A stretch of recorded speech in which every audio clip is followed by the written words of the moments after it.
Olá, espero que todos estejam bem. Sou a Miss Natália, sou coordenadora do programa de português da Maple Botafogo.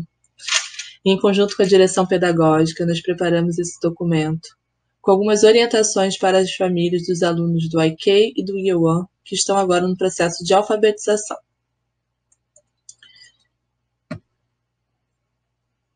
Nesse documento, nós vamos falar um pouquinho sobre a metodologia da Maple, sobre as etapas da alfabetização e também sobre os recursos e suportes para facilitar a dinâmica de aprendizagem em casa, agora nesse período de distanciamento social. Vamos lá?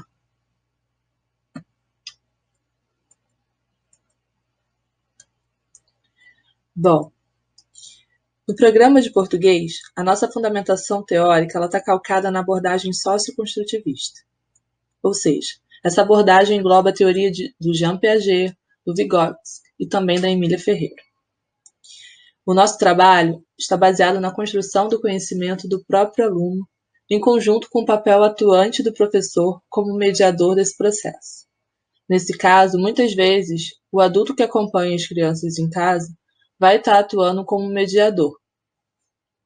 O importante é estimular o aluno a fazer com que ele desenvolva reflexões e hipóteses sobre a sua escrita. Assim, a gente consegue dar um enfoque maior na formação dos alunos, pensantes e reflexivos, e também na interação da criança com o seu aprendizado, ressaltando a importância da sua participação ativa. No decorrer da alfabetização, as questões ortográficas e gramaticais aparecem de maneira gradual. Na Maple, a gente chama esse momento de oficinas. Nesse primeiro momento, propomos que os alunos articulem ideias e escrevam para se expressar dentro das suas possibilidades de hipóteses de escritas. A gente vai falar um pouquinho mais à frente. A ideia é que para aprender algo, nós precisamos praticar.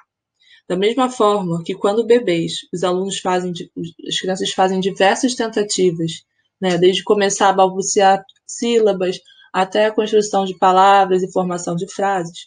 Para aprender a ler, é necessário que a criança leia. E para aprender a escrever, é necessário que a criança pratique essa escrita. Nosso trabalho visa incentivar a criança a comunicar o que sente, escrever e falar o que pensa. Buscamos despertar a curiosidade e levar o aluno a buscar soluções para a resolução dos seus problemas.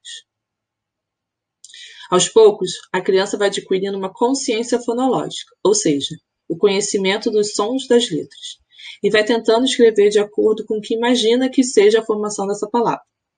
E a ortografia ela vai aparecer no decorrer desse processo, sempre com a mediação do professor.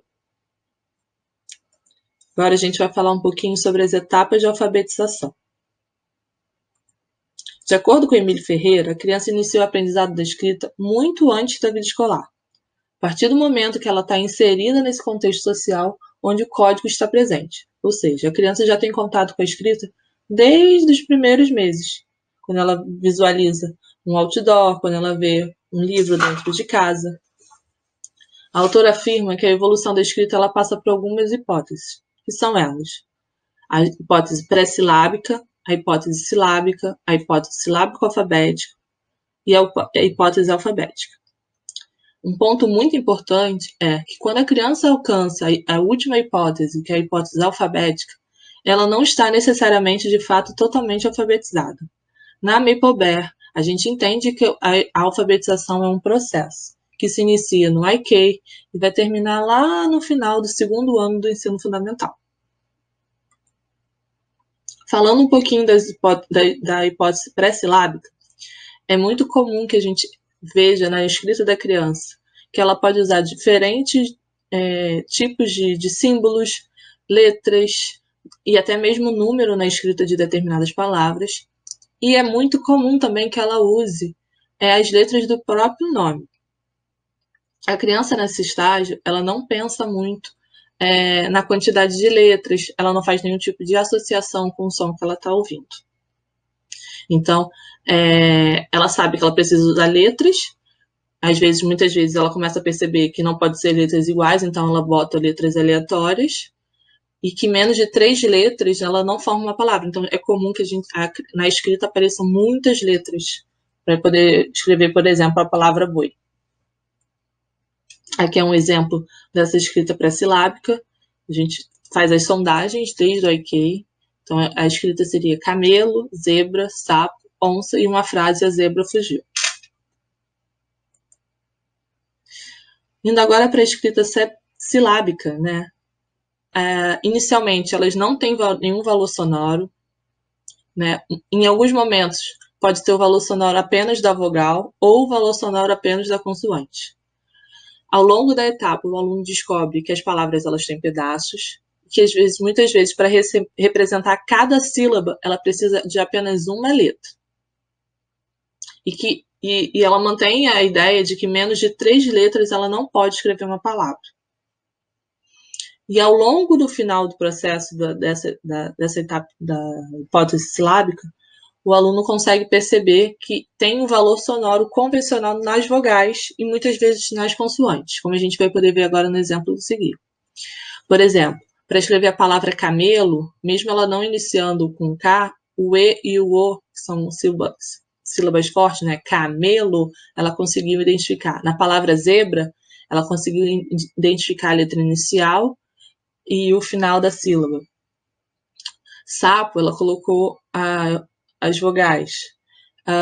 Onça, da mesma forma, e zebra.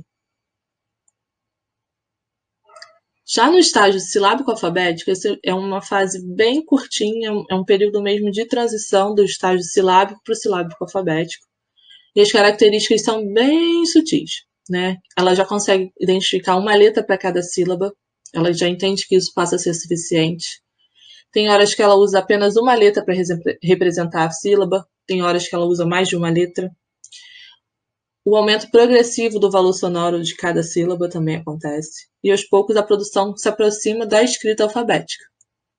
Por exemplo, o som do camelo, ela pode representar pela letra K, né? O zebra, sapo, onça e a zebra fugiu. Já a escrita alfabética, a criança já desvendou o sistema de escrita, ela já compreende esse código e progressivamente ela vai conquistar e vai ser introduzida agora para a escrita alfabética ortográfica. E aqui a gente tem um exemplo da escrita já de uma escrita silábica, já de uma escrita alfabética. Camelo, zebra, sapo, onça e a zebra fugiu. Na frase fica muito claro que a criança já conseguiu esquematizar a escrita, né? Na palavra zebra fugiu. Então, assim, por mais que ela não esteja com uma grafia correta ortograficamente falando, né? O fugiu está escrito errado, mas o raciocínio dela de escrita está correto. Então a gente considera essa frase e aos poucos a gente vai fazendo as mediações para introduzir as questões ortográficas. Agora eu vou falar um pouquinho sobre os recursos e suportes que podem auxiliar as famílias nesse período agora de distanciamento social. São recursos válidos, recursos que a gente usa também na sala de aula e que vão poder ajudar as crianças. O primeiro que a gente vai falar vai ser sobre a régua alfabética. A régua alfabética foi junto com o material do aluno que a gente enviou para casa. Ela é uma ferramenta que vai auxiliar muito na percepção da ordem alfabética e também na orientação da grafia das letras. A gente sugere que essa régua ela esteja num local de estudo do aluno e que esteja visível na hora da realização das atividades. Na Maplebear, a gente já enfatiza o uso da letra de imprensa a partir do IK, né? A gente tem um modelo de fonte que é o chamado Century Gothic. E a gente também faz muito uso das letras minúsculas e maiúsculas, né?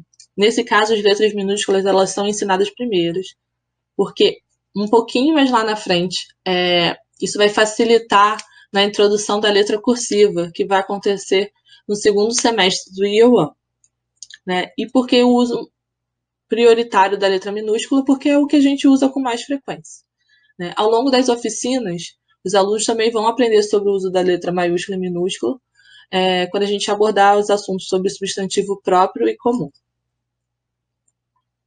Aqui a gente tem um exemplo de uma outra régua alfabética que facilita na grafia dessas letras, né? Então a gente entende que por que utilizar a fonte Comic Sans? Porque a gente entende que do mesmo padrão a gente pode fazer muitas outras letras. Ou seja, através do círculo a gente consegue fazer a letra C, O, A, D, E, G, Q e S. E essas letras começam a partir da mesma posição, na direita, e vão para a esquerda. Com exceção da letra E, que começa com uma linha indo da direita para a esquerda e depois compõe na formação à esquerda.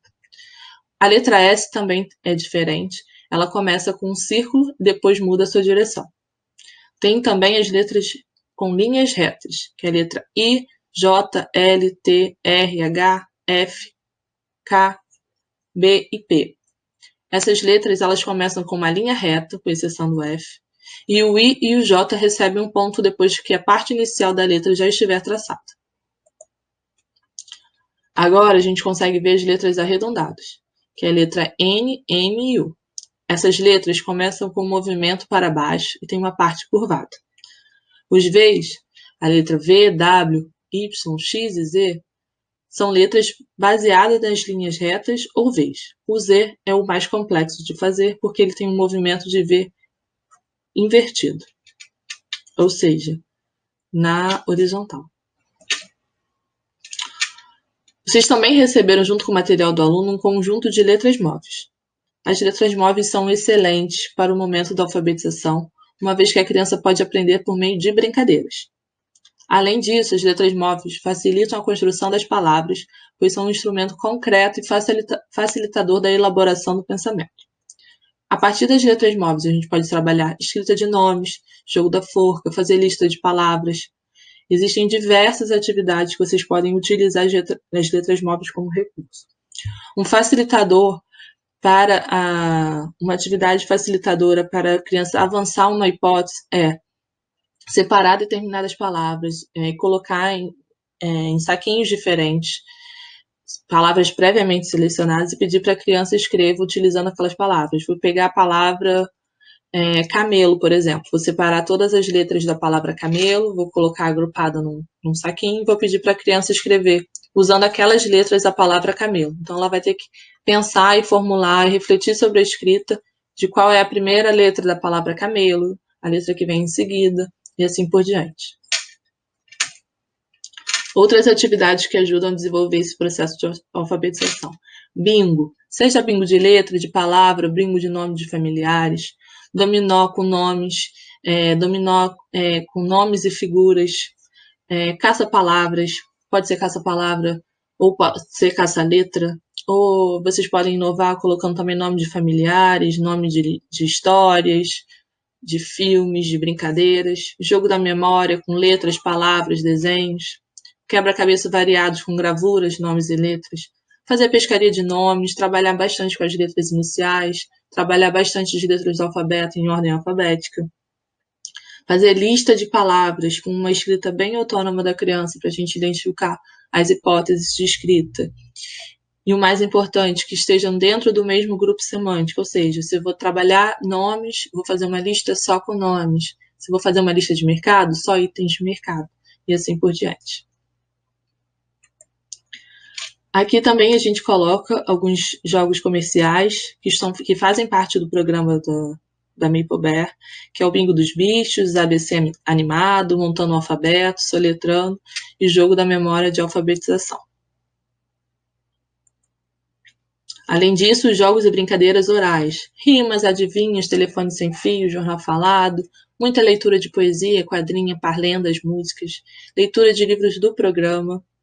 Uma ideia muito bacana é a criança, como ele já tem familiaridade com os livros, procurar palavras de referência. Se vocês estão, por exemplo, um livro da família em casa, identificar dentro de alguma página a palavra família, o livro do Elmo, identificar dentro do livro do Elmo onde aparece a palavra elefante, e assim por diante. E além disso, a gente coloca também algumas sugestões de jogos online. Bom, espero que esse documento possa ajudar vocês. Nos colocamos à disposição em casos de dúvida. E a gente está aqui na torcida para que isso tudo passe bem rápido e que a gente possa se encontrar de novo na sala de aula. Obrigada.